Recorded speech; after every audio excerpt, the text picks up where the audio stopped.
Today we will carry on talking about the role of factors of production in development. The first two lectures we covered the role of agriculture in development and different types of barriers to agricultural development. Today we will talk about capital accumulation. But before we start, just quickly we'll look at the feedback from last lecture. The average rate was 4.6, which has gone up from 4.2 the lecture before. Thank you. And I'm happy we're working together on this. As I said before, we work together to hopefully to have the best experience, to give you the best experience in this module. Some people want the bad jokes back, so I'll try my best today. In addition to this, let's just briefly wrap or summarize what we covered last lecture. So just a very short and brief recap of what we did last week. Last week we talked about agricultural productivity first, before we talk about barriers to agricultural productivity. And we explained that for the agriculture sector to contribute to development, the way we explained in the first lecture, to provide food, labor, savings, and market for industrial goods, as well as inputs and foreign exchange, we need marketable surplus. We need to increase or to generate marketable surplus. And this is that means it's the difference between the total output and the subsistence needs. But given that the land is relatively fixed, then we need to focus on productivity, how to increase productivity. And we looked at two measures. We saw some figures about total factor productivity. We explained briefly what that means. Today we'll carry on talking about, we'll give more detail about total factor productivity. And also we show some figures about labor productivity across different countries. And the main message from all these statistics and figures, graphs, or whatever we showed last week was one message: is agriculture productivity is very low in developing countries. So in one of the example I showed, if you remember, that when we showed the value added per worker, we show that in low income countries it is less than $1 a day. So very, very low productivity level in the agriculture sector in developing country. So that was the motivation why we should study barriers to, why should we try to understand different types of barriers to agriculture development in poorer, in rural societies or poor areas. As again, it's because most of these poor or extremely poor people live in rural areas, and add to this, they are or they have very low productivity. So that might explain why they are poor and why they are working mainly in the agriculture sector. So then we start talking about what sort of barriers, different barriers of agricultural productivity. We talked about geographic factors. We said some lands may not be easily, it's not be easy to farm, and maybe you have a steep land, maybe you have, like Egypt, you have a desert, like it's very difficult to find to water this desert, etc. So geographical factors or geographic factors are very important factors. We'll also discuss labor-land ratio. This is a typo here. So labor-land ratio. And we give some example where we have too much labor or too much land, then you need to have the right balance. Urban bias, we explain different policies that is biased against rural societies in favor of urban areas because of industrialization, etc., because they believe that industrial sector should be leading development process, but that should not come at, that shouldn't come at the expense of agriculture. That was the main point here. Unfair competition, we talked about unfair competition in international market for agricultural products between developed and developing countries. We show how much support developed countries used to give. This is like a hot and ongoing issue till today. So they give, they sponsor, they support their farmers, and this make it difficult for farmers in agriculture in developing countries to compete in international markets. They actually make it even difficult for them to compete in their own markets. But we explain that these are not the main. Well, these factors are important, but they don't give the full picture or the full story here. We explain that there are more fundamental forces that is embedded in the rural societies and the way they live, and the incentives, systems, etc. So, because these extremely poor people, especially farmers, peasant farmers, tenants, or sharecroppers, they don't have security. They are risk averse because they don't want to.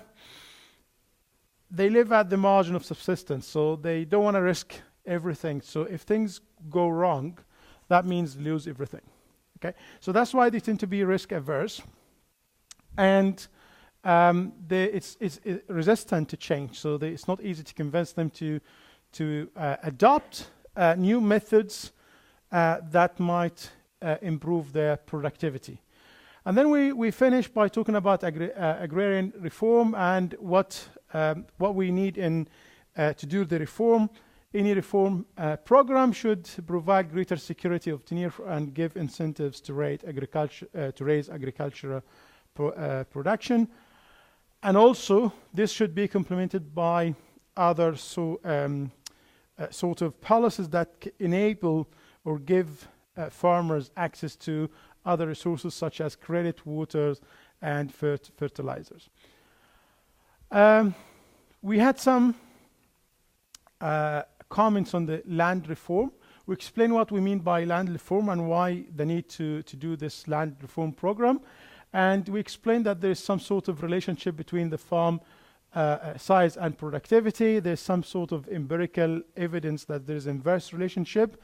And that's why some people would justify land reform as a way to increase productivity. And what we mean by land reform here is to redistribute land in favor of landless, and to tenancy reform, to do tenancy reform as well, so to give security to farmers. So you give them incentives to increase productivity or change their old ways. We said that, if you remember, we said there's a debate here, and I asked you to find out more about this debate because from the comments that we received last time, we said, well, land reform didn't seem to be working in some countries. So the question is why?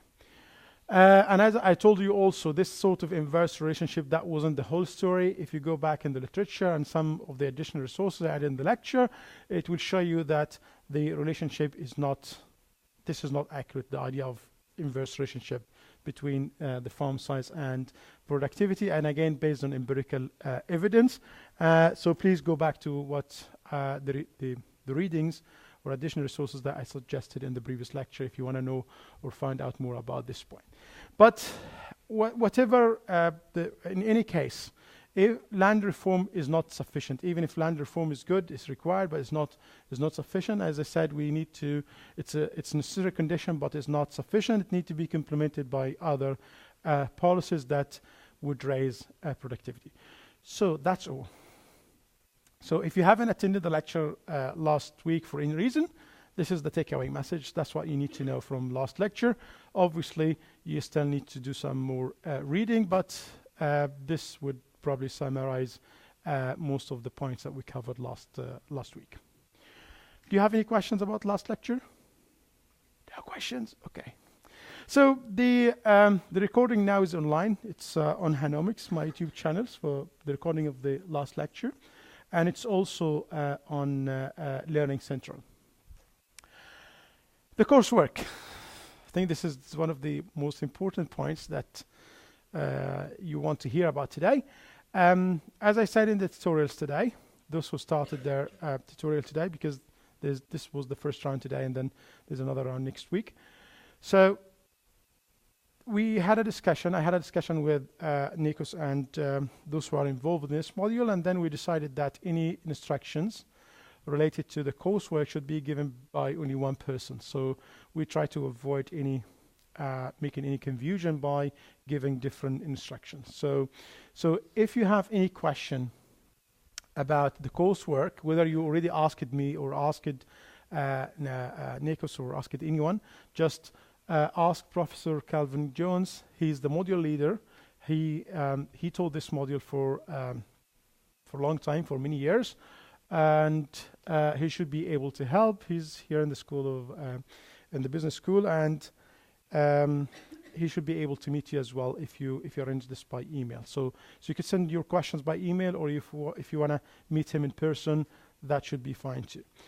Okay, so please now log on Socrative and start answering the first two questions. These two questions are based on what we covered already from last lecture. As I explained in the first lecture, you don't have to write much, just briefly tell me your thoughts about these points. How does unfair competition in international markets for agriculture goods affect productivity in developing countries? And the second question, what is meant by risk aversion? What do we mean by risk aversion behavior? And explain why poor farmers tend to be risk averse and reluctant to innovate. Just briefly, see what you can recall from the last lecture. Let's move on. As I said, we talk about capital accumulation today, but capital accumulation, what do we mean by capital accumulation? This is an important question which we'll try to answer today. So on Socrative, I'm just trying to see what people think about capital accumulation, whether those who have already prepared or maybe have done something related in the past, they should be able to answer this question. And why is capital accumulation important for economic development? So first we'll start with very basic idea, because if you think about all economic activities, what is the purpose of all economic activities? Okay, why do we produce goods and services? Okay, first of all, we need to satisfy our needs, our wants. Okay, so just imagine if all what we produce we consume. Okay, what's going to happen in that case? So we consume 100% of what we produce. So there's no savings. That means there's no investment and there's no development. Okay, there's no growth. Okay, and that is the main idea here. So if all output consumed, I mean no savings, okay, no investments, and that means there's no growth. What I will try to focus on today is on physical capital. Next lecture I'll talk about human capital, so education, health, all these related issues. But today we'll focus mainly about physical capital. But it's very important to realize this. Okay, without capital, saving, and investment, there's no development, there's no growth. So the quantity of capital is important. Okay, but the quality of capital is important too. So when I talk about the quality or how productive this capital is, we talk about productivity. Okay, why is this the case? Can anyone tell me? Okay, so why is not the case just we just concerned about adding more machines, more capital? So why do we have to worry about the other part, the quality of that capital or the productivity of that capital. Yes. Yes, but what is the consequences of that? Yes, that's a good point. They end up on unsustainable growth path. Okay? Why? Because of diminishing returns. So it doesn't matter how many, like the inputs, when you increase the inputs, okay, at the end of the day, there's diminishing returns. So which is the output. So you need to think of productivity, which is the output per input. So the idea here is that, yes, so we need to think of productivity, and that's how you have a sustainable growth rate. So in that sense, then, when we talk about capital, it's important to understand what technology means, but we'll come back to talk about total factor productivity and explain this. But in general, it's knowledge. Okay, so when we talk about knowledge, we talk about ways of increasing productivity, is knowing how. So it's more about the production process, about the efficiency of the production process, is more about the knowledge embedded into it. So that means it will enhance this sort of knowledge or technology. It will enhance, or it would enhance countries' capacity to produce goods in the future and to grow faster. So that is the essence of the having not just capital accumulation in the sense that you have more of the capital, you have also more productive capital. So you have both. So quantity and productivity as well. So if you want to measure it, so we could look at this in terms of capital stock at any point. Okay, so what's capital stock? Capital stock of a country increases through the process of net investment. Net investment meaning that the difference between country's net income and how much it consumes. Okay, so this is how much capital stock you have at any point in time. Okay, and if you follow this, it'll give you some data about the UK capital stock provided by the Office for National Statistics. So in case if you're interested in knowing more about the capital stock in the UK.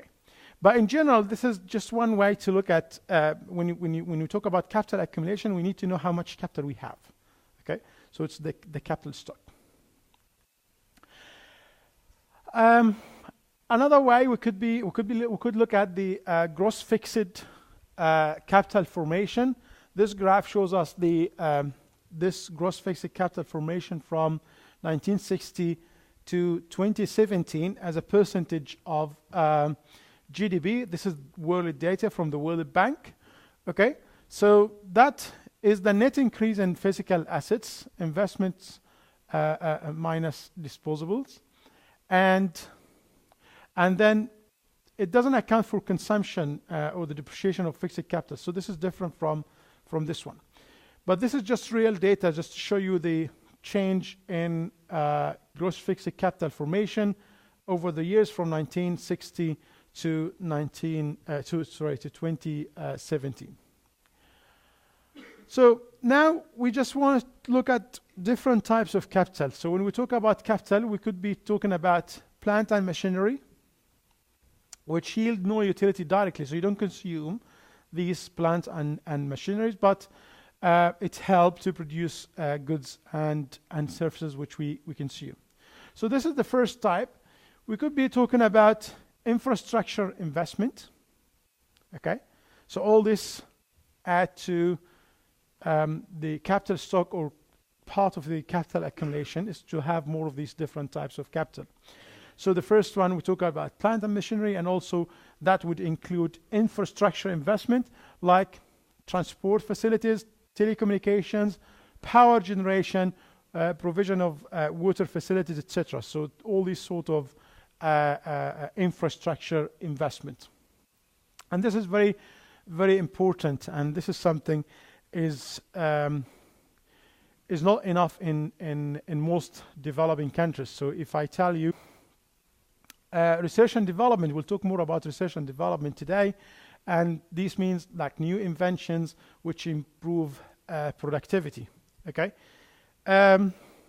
what probably you might not have thought about is this one, social capital.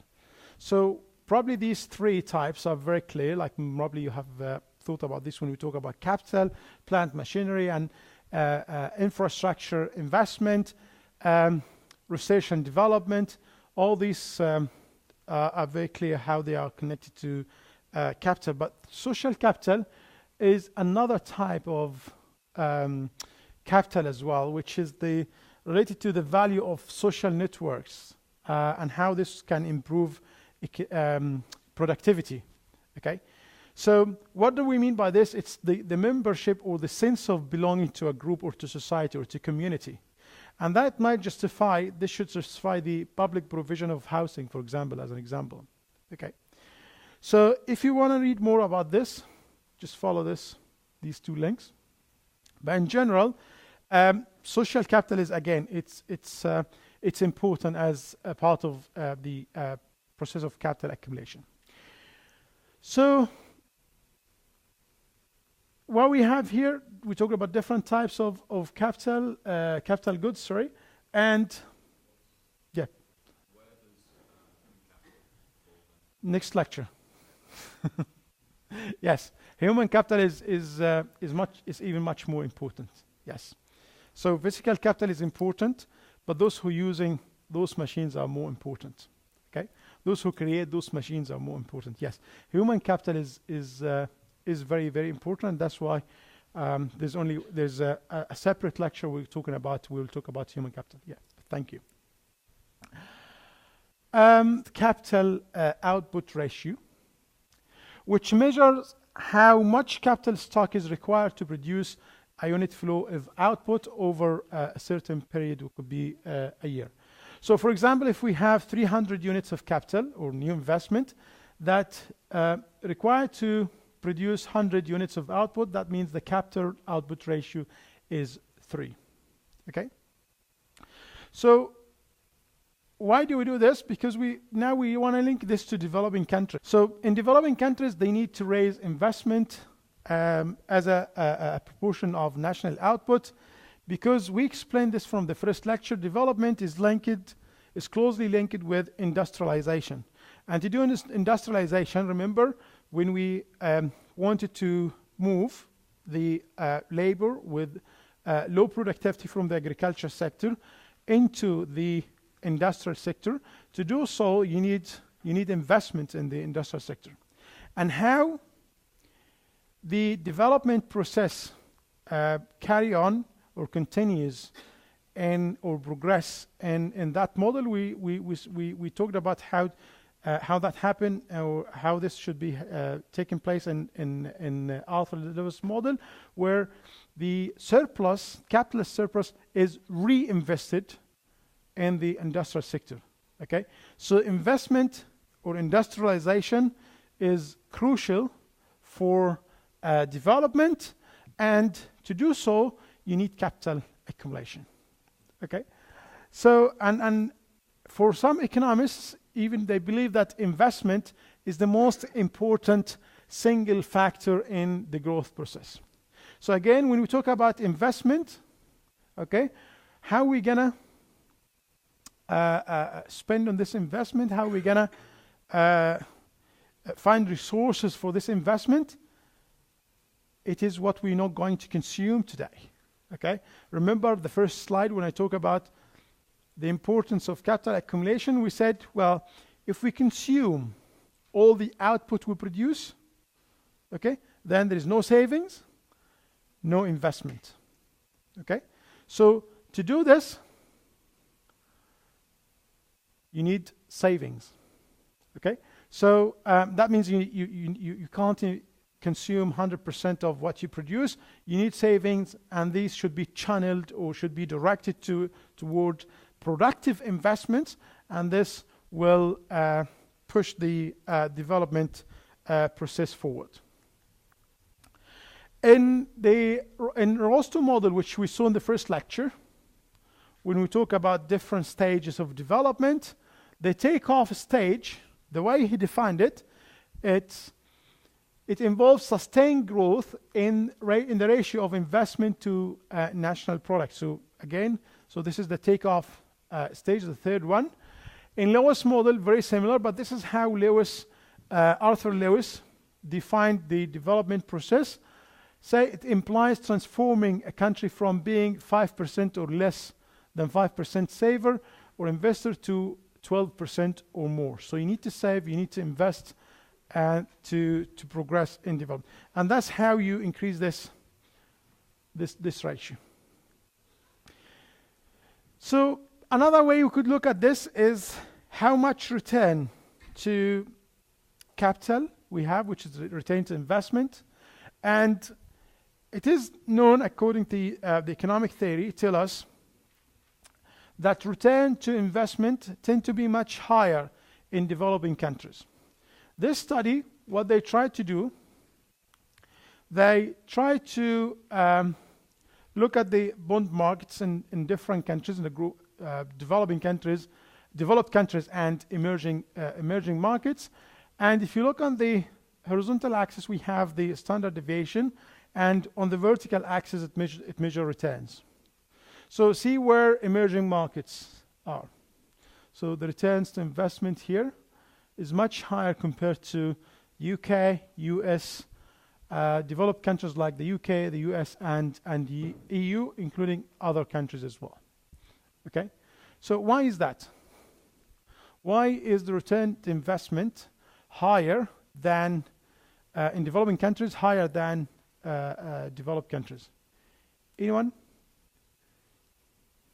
Why do you think so? Why is this the case? Yeah.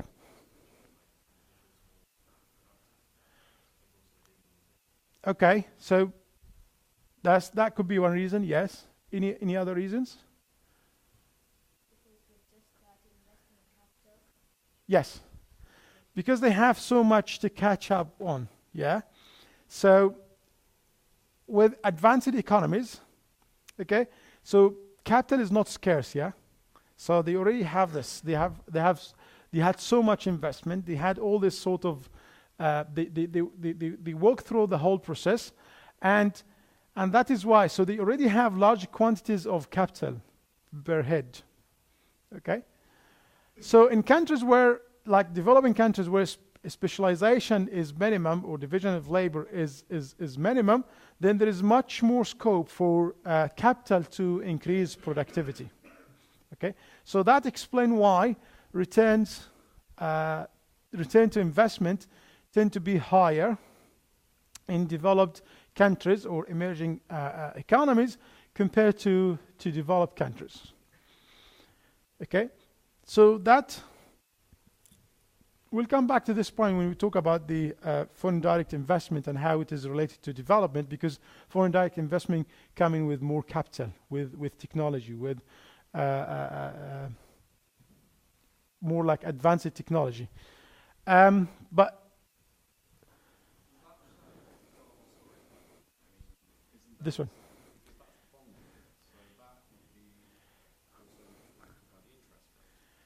Well, yeah.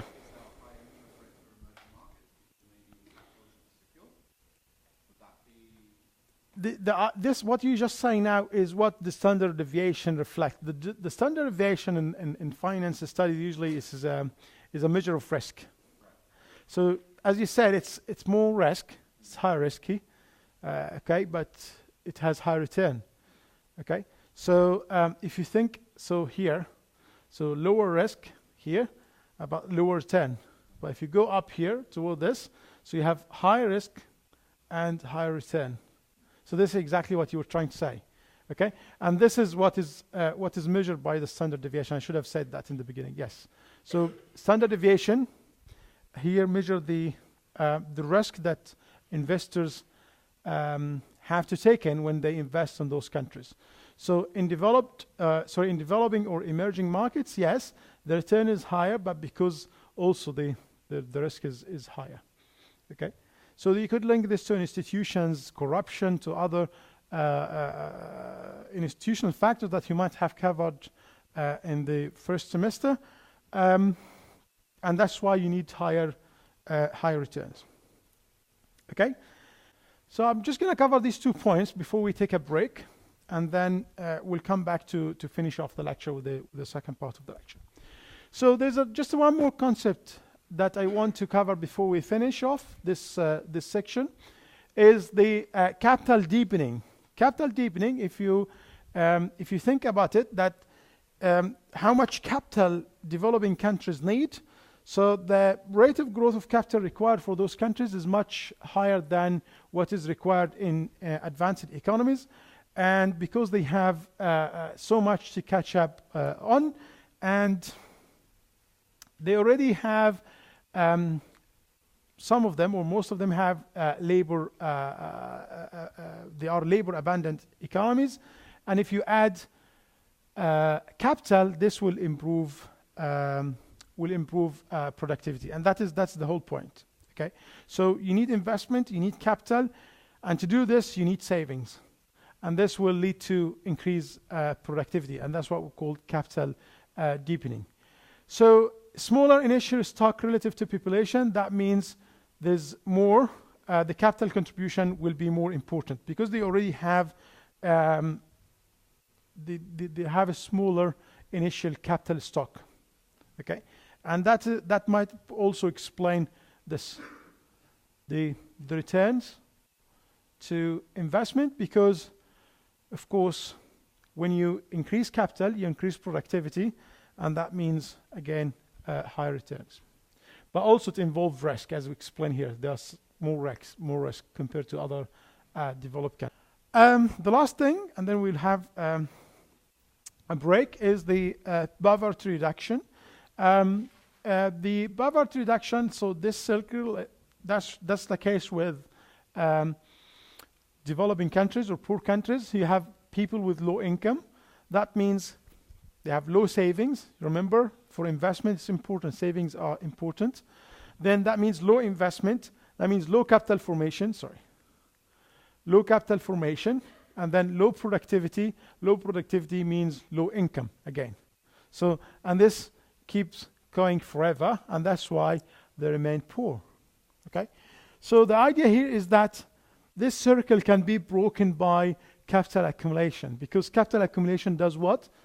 It will increase productivity. So when productivity increases, that means higher income, that means more savings, that means more investment, that means more capital, that means more productivity again. Okay, so one way to break that circle is capital accumulation. Okay, so when you bring more capital, you increase productivity, and that helps to break this this circle. So that helps with poverty reduction. I refer here to one study, but again, we can just talk about this in the second half. So before we take a break, 10 minutes break, do you have any question? Do you want me to summarize? Just let me summarize what we said so far, and then you will go. So we started with you can't consume 100% of what you produce because you want to have some savings to spend on investment, and then that will happen through capital accumulation. Capital accumulation can be measured in different ways or looked at in different ways. We talked about what we mean by capital stock and gross fixed capital formation. We also discussed 4 different types of capital goods and capital output ratio, and the return to investment. We explain how return to investment in developing countries tend to be higher compared to developed countries, and capital deepening, and how capital accumulation can help in reducing poverty. So this is everything we talked about. Do you have any question about these points? Okay, you happy to have 10-minute break? Okay, so I'll see you in 10 minutes to finish the second part of the lecture.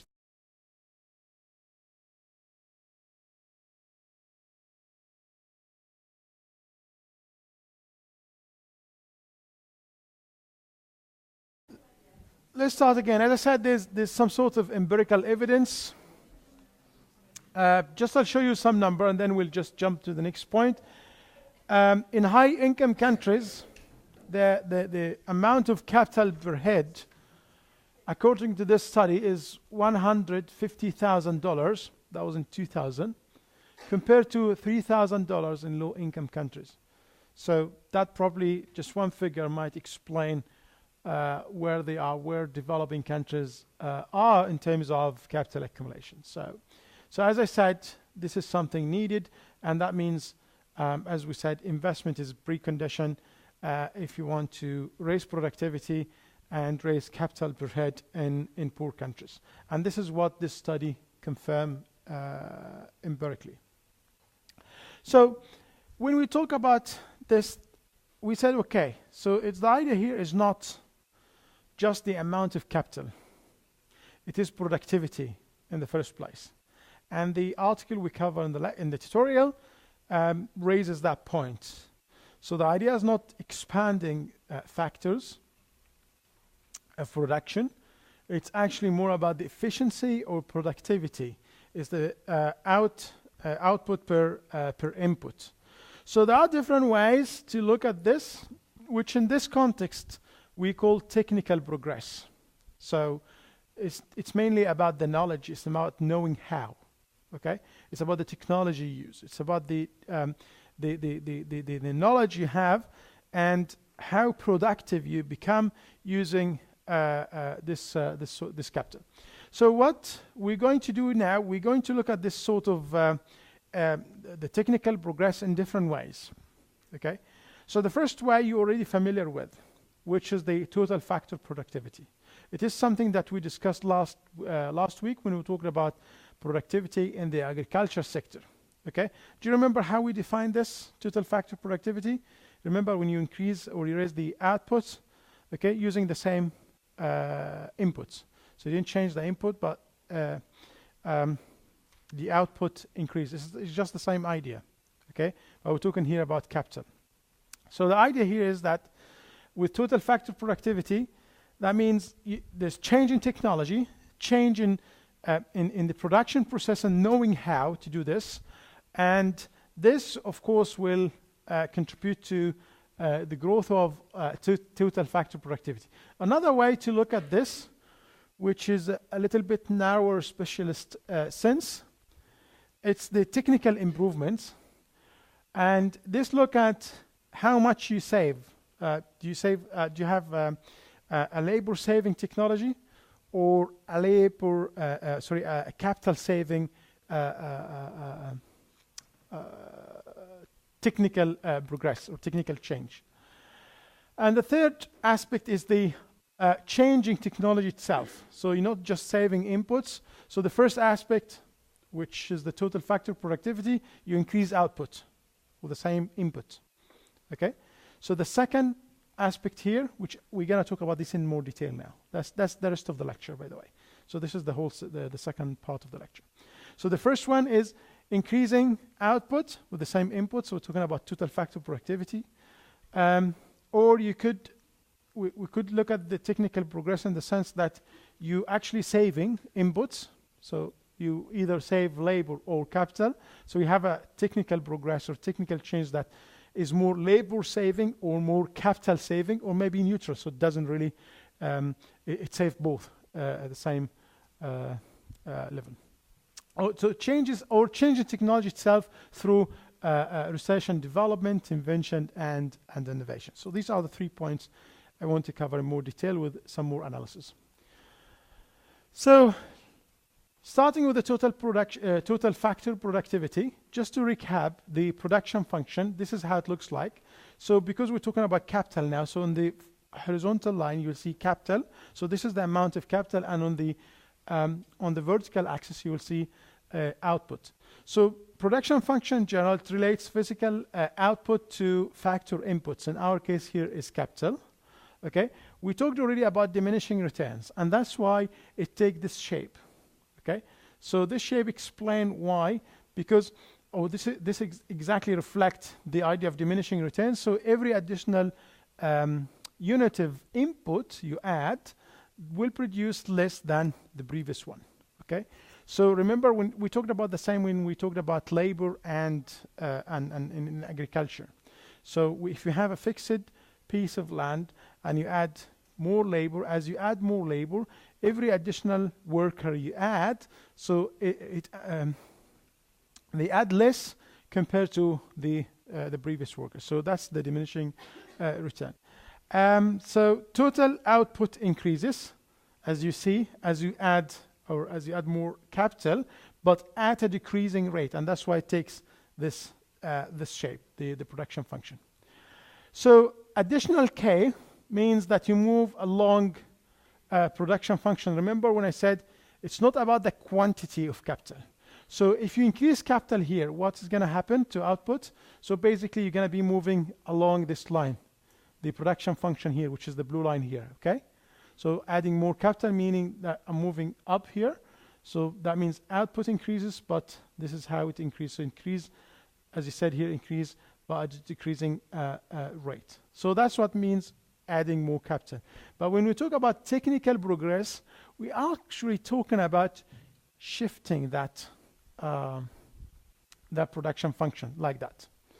Okay, so moving from this blue one, this is the blue production function, so y is f of k, moving upward. So that is what means technical progress. Technical progress means that now you can have the same input can produce more. So moving, if you had somewhere here on this horizontal axis, and if you have a vertical line to see how much output you would have, according to the blue one, so or the red one, sorry, you have higher output for the same amount of capital, and that's what we mean by technical progress. So technical progress in this sense is the sort of knowledge or the method or whatever technology that can shift that production function upward, and the sense that with the same input, then you have higher output. And this is what we explain when we talk about the total factor productivity. So to think about the total factor productivity, it basically measures the increase in output that cannot be accounted for by increasing factor inputs. So basically here, if you're here, for example, and then look at the output level here with the yg of k, or this red line, red production function, it's much higher than what how it was with the on the blue line. Okay, so the same input. So this, even if you increase the output, the inputs, then the increase in the output would be more on the new production function, and that is not a result of increasing input. It's more about total factor productivity. So the total factor productivity in that sense is the residual. So it's the difference between these two. So if you think about it, it's the part that is not explained by increasing inputs. Okay, so in that case is capital or even labor. So to show this, you can look at this. For example, this Cobb-Douglas production function is one of the most popular functions in economics, the production function of Cobb-Douglas. So what we have here is y is the output, k is the amount of capital, L is the amount of labor, and from this you can, if you take the log, then you can actually drive some sort of this function, which is, if you look at a here, which is again is just the growth, because here these are the, to denote the growth we just change this k to gk, and this is gl. So basically what we have here, this is exactly, if you don't understand the math, or if you haven't seen this math before, if you're not familiar with this thing, don't worry about it, because the main idea here is that to show you that this a here, it represents the total factor productivity, which is the difference between this minus this, meaning that this is the part of the production or the output that is not explained by changing inputs. Okay, so, and that's what it means residual. Okay, so it's just the difference. Okay, the part that is not explained. It's basically the knowledge. It's basically the technology. It is the new ideas. It's the new method that increase productivity. This is what makes the same inputs produce more. Okay, so it's just ways of producing products. Okay, so new ways that increase productivity, and that's why this is the sense of residual. That's what we mean by residual. So this is just to show it using this example of Cobb-Douglas production function. So this is the the first one. So as we said before, that 3 ways to look at this, the technical progress. So when you think about total factor productivity, just to sum up this one, then you think about how the same inputs can produce more. Okay, so increase output using the same inputs, and that's what it means, the total increasing total factor productivity. In a more like narrow specialist sense, we talked about either the technology is capital saving or labor saving. Okay, in this way you can the work of Harrod, 1948. He uses actually the capital output ratio, which we talked about before, and the technology or new technology, or if there's technical change, will be capital saving if it lowers capital output ratio. It would be labor saving if it raises capital output ratio. Obviously, it will be neutral if it leaves capital output ratio unchanged. But there's another way to look at this, which is based on the work by Hicks, 1932, which is again is just the same idea, but it's based on the marginal rate of substitution. What does that mean? Is that it means that the rate at which one factor must be substituted by for another factor if you want to the output to be to not change. So if you have labor and capital, okay, let's say 5 workers and 2 machines. Okay, so if I want to add 1 more machine, so they produce X amount. This combination 5 and 2. So 5 workers, 2 machines. If I want to add 1 more machine, okay, and still I want to produce the X amount, so the same amount of output, okay, so that means I need to reduce the number of labor, the number of workers. So if I reduce the number of workers by 2, so this is the marginal rate of substitution.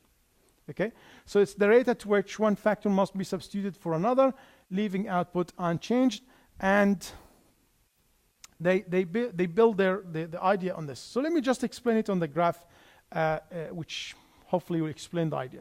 So this is the production function. Okay, in this case we have L. It could be capital, so any one input on the horizontal axis and the output in the vertical axis. So technical change here means we shift this upward. It's exactly the same idea here. So what we have here is we shift this upward. But what I want to show you is this curve here. So we can draw this the same way if we have K and L, not X and L. So this is output and L, so output and one of the inputs. Here we have both inputs, and moving from this line to the dotted line, that means there's a technical change. So moving, that means this is the same level of output, okay? So it's still X, whatever X0, and this is X0. So it's the same level of output, but less inputs. Remember? So the first way we looked at this is looking at total factor productivity. We look at more output with the same input. Here we look at the same output, but with less inputs, okay? So we here save inputs. We save labor and capital, okay? So whether this technology or this technical change is labor saving or capital saving, it depends what happened here. So which one will save more, okay? But just in general, before I jump to this, which explain these 3 cases, let's go back to this again. So this graph is not new. It's exactly what we show here, okay? So this is just a production function that has some sort of shift because of technical change. So there's, as a result of new methods or new technology that increase productivity, this shift, or this was translated in a shift in this graph. So we show exactly the same graph, but in a different way. So here we have the same level of output, but we're saving inputs. So we use less inputs, but to produce the same level of output. So this is the most straightforward one, because what we see here is Y and Y1. These 2 are the same level of output. Okay. So when there's a technical progress, that means we actually saving labor and saving capital. So in the first, before the technical progress, the equilibrium point was this point, P, okay? So that means we used to have we used to use L2, so this is the amount of labor, and K2 to produce Y. After technical change happened, that curve shifted back toward this origin point to Y1, okay?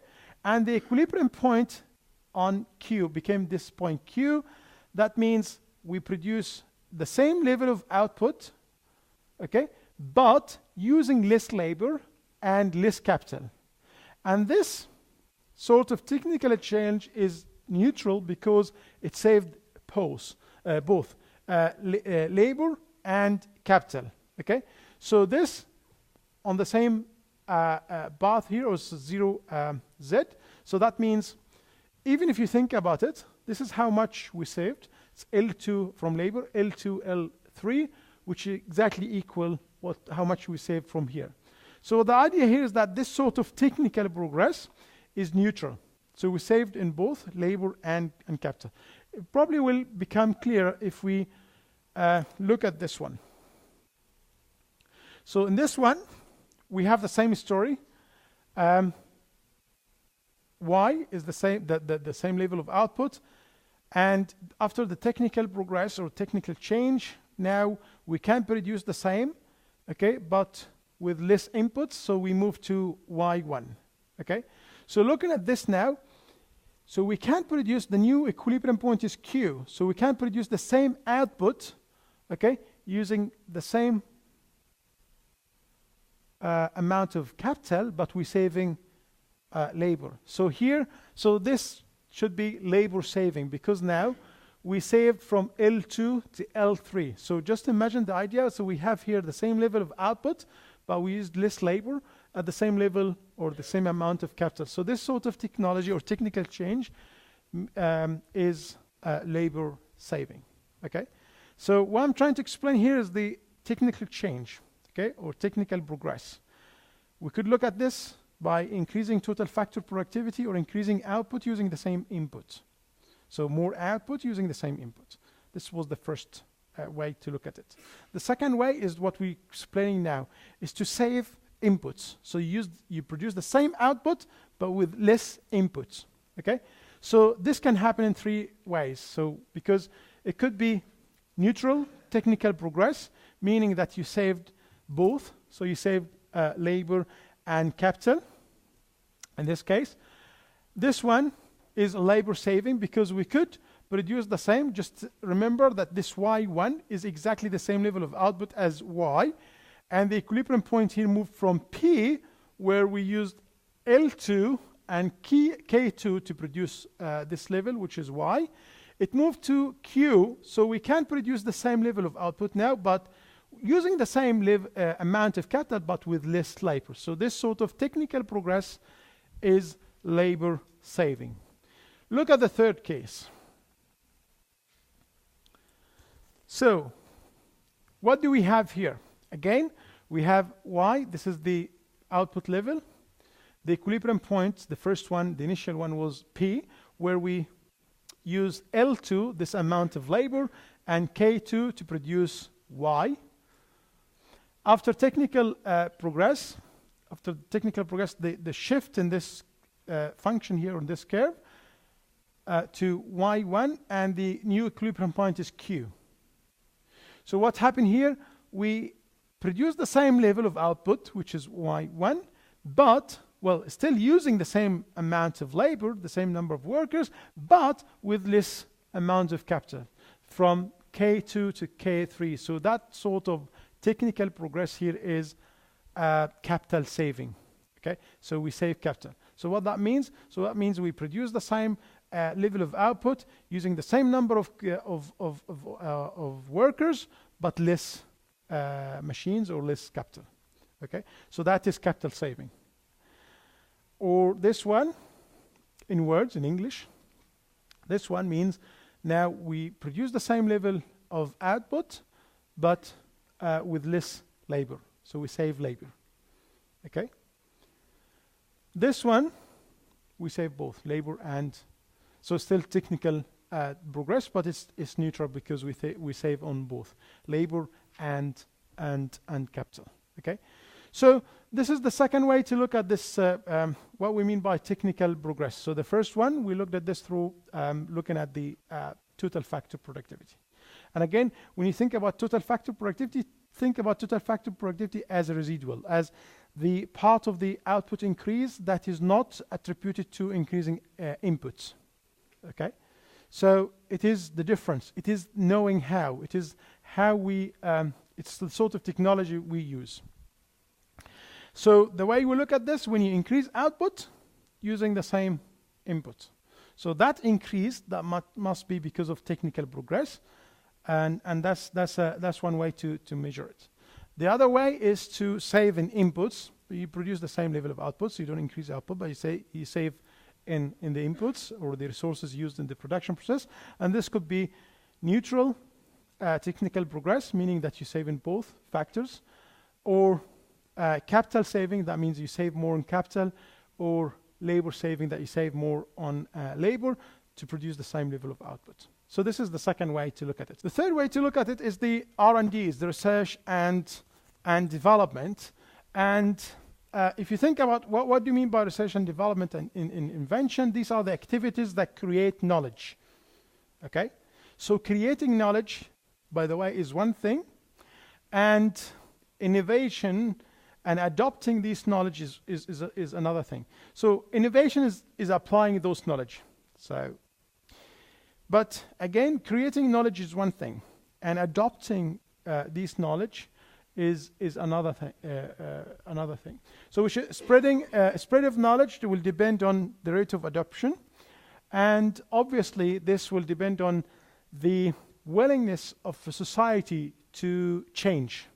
Remember, one of the fundamental forces or the fundamental barriers in the agriculture sector or in rural societies is the resistance to change, okay, to adopt new technologies. Okay, we explain that because they are risk averse. We explain because they live on the margin of subsistence.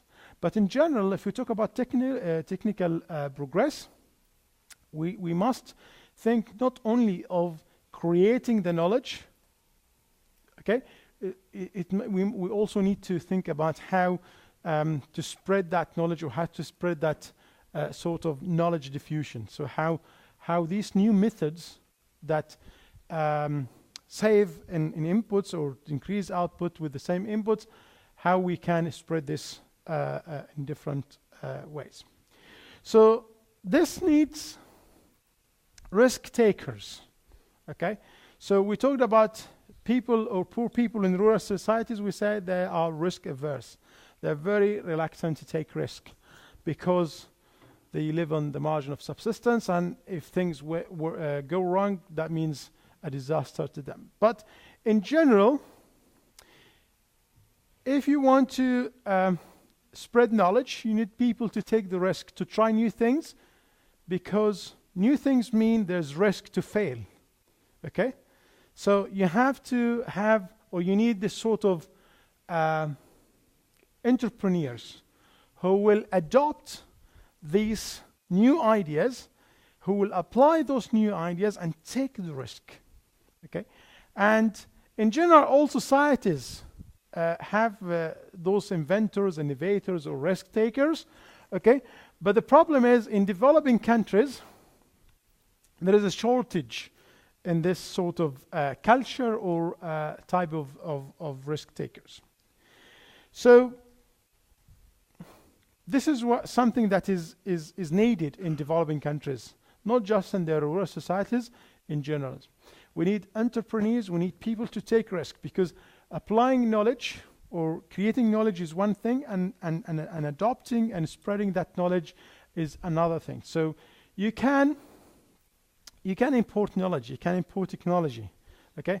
But you need people to use this technology. You need people or entrepreneurs to adopt this sort of new technology and take the risk, because it might not work, okay? So what works in one country doesn't have to work in every country, okay? What works in the UK doesn't have to work in Brazil or in South Africa. And that is the idea. But again, it's the spread of knowledge depends on this sort of in the adoption and the rate of adoption and diffusion. And this will put question about the willingness of these societies to break habits or break custom and tradition and follow new ways. And then we saw how difficult this is in rural societies in poor countries, but here in general it can apply to poor countries in general. One of those economists who talked about the importance of entrepreneurs or risk takers is Schumpeter. He's a Australian economist, and he stressed on the role of entrepreneur and innovation. And he put this under the idea of creative destruction. What he meant by this, the process of creating creative destruction. He basically meant that progress results usually from this sort of dynamic process where there's a constant change in the structure of the economy, meaning that old firms, old ideas, old technologies that are no longer profitable will just vanish and open the door, clear the way to more productive processes or new ideas and new technologies. Okay, so that's the main idea of the creative destruction process. And as I said, this is something proposed by Schumpeter, and this is like very simply put, that is the main idea. This dynamic state of the economy where new ideas always take over, or old ideas usually, or old firms that are no longer profitable, they close down, and then that enables resources to move into more productive process, and that is based on innovation, and which is fueled by competition, because without competition there is no really incentive to change. There is no really reason to take risk if there is no competition. So that is the main idea, or like very briefly what he meant. So of course we explained innovation or new ideas need decision taker, and the problem here, as I said before, the poor countries in shortage of this sort of entrepreneurs or risk takers, and mainly, or to some extent, it's cultural thing. We talked about this last lecture. We talked about the cultures and culture and values and social norms. You remember when I said there are things that you need to shake up, you need to change really. Okay, and in general, you can apply this to different aspects of life in developing countries. So they aren't short of these sort of entrepreneurs or risk takers, or this sort of creative destruction process is not really effective in those countries. Again, the culture has some part. Institutions is important as well, is an important factor, etc. Just to finish off, just one final thought about this. This is the world technological divide. So if you think about this, just this will give you some idea about what I mean here. A few number of countries, small number of countries, account for 15% of world population, produce 50% of the world technological innovation. So a small number of countries produce most of the technological innovation we have. So again, if you think about how poor countries are doing in this on this side, so on this front, they're not doing all. They are lagging behind, and I say technology could be imported, could be transferred through foreign investment, through trade. Okay, when you trade with other people or other nations or more advanced economies, or when you import, or when you have foreign direct investment, for example. So there are different ways to transfer technology. Okay, even if you don't create it yourself. So as I said, creating knowledge is one thing, and adopting knowledge is, or spreading this knowledge, or applying this knowledge is a different thing. Okay, so developing countries, well, we can deal with the idea of, with the lack of those entrepreneurs or risk takers if we could import technology. But if you can't, if there's no adoption, of doesn't spread enough, then it's difficult to change. So, and as I said before, institutional factors, cultural factors are important. It's not always economic factors. Of course, economic factors remain important, but it is important to look at this in a broader sense and think of other factors as well. Okay, so, and this is pretty much everything I wanted to say today. So just going back quickly to the second half of this lecture, all what I said was technical progress and how we define, how we understand technical progress. Okay, so I said we understand technical progress, we could understand it in 3 different ways. Okay, one way to look at technical progress is increasing output using the same input, and that is explained by total factor productivity, increasing total factor productivity. This is the shift, the upward shift of the production function. The second way is saving technology, which labor or capital saving technology. So you can have technical progress that save labor, or so it's labor saving, or capital saving technology, or technical progress, or neutral technical progress. So this is the third case. Or the third way to look at technical progress is R&D and innovation. And the important point here is innovation, or creating technology, and the spread of technology, both are important. And this sort of technical progress need entrepreneurs, need risk takers, and developing countries in short of those, unfortunately. Okay, so, and as I said before, this can be for many reasons, including not just economic reasons, could be also cultural and institutional factors. And that's everything I said in the second half. So if do you have any questions about what I said, not just in the second half, in the first half as well? Is this clear, the idea of technical progress and how we look at it? So you produce more with the same level of, same amount of inputs, or you produce the same but with less inputs, or you actually change the technology itself, okay, by innovation or invention or R&D, okay? And that is the whole idea. So in this lecture, I said we discussed the capital accumulation, how it contributes to development, and we explained this idea of technical progress in detail. Next time, we'll talk about human capital, education, and health in particular. We can please read chapter 6 for this. And do you have any question again last time? So if you don't have any question, please don't forget to give me your feedback on the lecture.